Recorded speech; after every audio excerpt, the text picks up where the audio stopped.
Giant dragons. Welcome, goodly denizens of Internetlandia. My name's Jonathan Henry, and I am your ringmaster here at Giant Dragons. Today we hop into my little time machine and head back to the year of our Ford, 1991. It was the last year of the Cold War, and the first time I got to watch a war in real time on my television. It was a terrifying time to be alive in the Balkan states and the Middle East as industrial evil started going down on a massive scale. Mount Pinatubo erupts, and it was all piped into my childhood home in the woods. But in the midst of all that, in a quiet section of Ohio, games were being planned and plotted. Magic swords and giant dragons occupied my mind, while bullets flew half a world away. Dragon Magazine, issue 170, was packed with all its promised goodness. 4 articles gave new details into the lives of my favorite flying, fire-spitting critters. A game for playing out power struggles of dragon clans, as well as a great article called The Pitfalls of Game Mastering that I think all of us could stand reading from time to time to remind us just what we are going for in our games and how we screw it up. First up to bat is Jeff Easley, who painted the cover of this issue. If that name sounds familiar, it does for good reason. In the 1980s and 90s, a great deal of Jeff's artwork covered everybody's favorite role-playing game, from the monster manuals to loads of Dragon and Dungeon magazines. His art plays large in the pages of this issue of Dragon Magazine as we look at the power and glory of dragons. Bruce A. Hurd takes us on a tour from hatchling to immortal guardian, in which we learn about the ceremony of sublimation. It is the pathway of ritual that must be repeated again and again, and another again for the kids in the cheap seats. Why, you may ask? Go ahead and ask, I'll wait. Well, since you asked, it is how dragons get to be bigger and badder, not just transitioning them from a solid to a gas without turning them into dragon stew first. It also eliminates a bit about the big scaly heavens. No warm fields of Elysium await our fire-breathing friends. When they finally meet a mean enough band of murder hobos, they use their wings in the afterlife to serve a bunch of old white dragons who took and figured out immortality. Well, the dragons aren't all white, but dragons are a racist bunch. You wouldn't want to have one over for dinner. Trust me. Then Greg takes the hot seat with Crossing Dragons with Everything. Greg W. Detweiler wants to introduce us to a few products of the odd sexual proclivities of flying lizards. The Mantidrake, the Dracoma, and the Wyvern Drake. 3 new monsters to thwart your group with fire and claws. Not to be outdone, Jason M. Walker brings us the Dragon's Bestiary. 5 new metal monstrosities as he introduces Ferrous Dragons. Nickel dragons, tungsten dragons, cobalt dragons, chromium dragons, and iron dragons are detailed.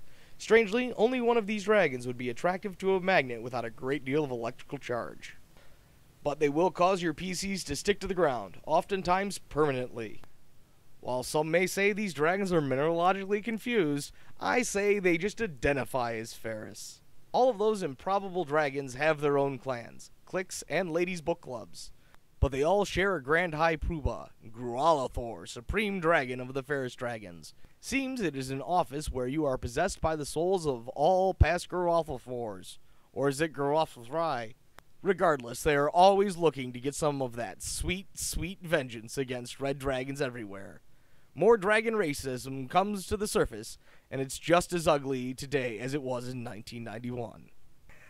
Mr. Bond himself, Roger Moore, takes us away from our confrontation with the jaundiced eye of dragonkind, with many a response from readers to 2 very different questions.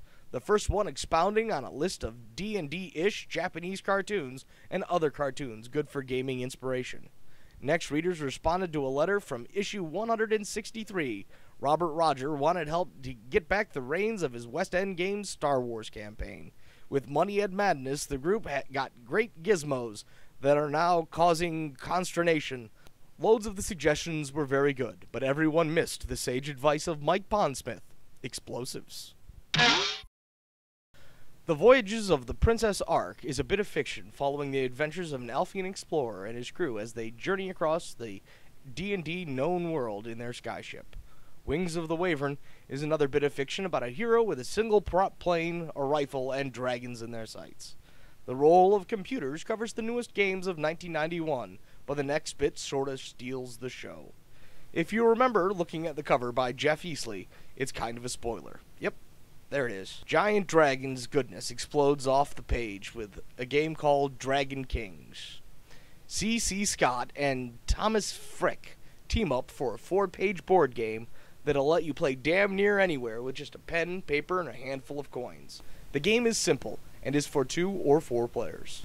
Steve E. Shend asks for a little habeas corpus when it comes to your supervillains, using the old comic book trick of bringing more people back to life than Hinduism. Steve Maurer wants to have a heart-to-heart, DM to DM, about the pitfalls of game mastering, illuminating the problems that DMs the world over have faced while running their games, from trying to host your own game show to constantly directing a snuff film with kobolds. Bob All's illustrations go rather well with the contents of the article, illustrating and illuminating the points Steve is trying to drive into the minds of goodly gamers. Skip Williams shows up with some sage advice on the topic of magic and spells in AD&D's 2nd edition.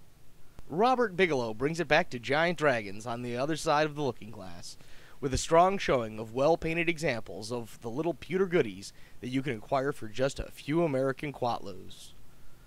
Dragon Mirth brings us a collection of dragon-sized chuckles with a few good one-liners that will make your players wonder why you haven't been sharing whatever the hell it is you're smoking.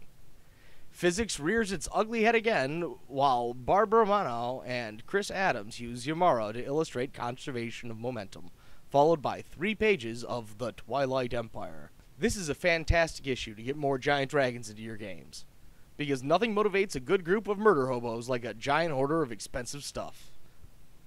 Thank you for watching this video. Please like and subscribe for more Giant Dragons goodness.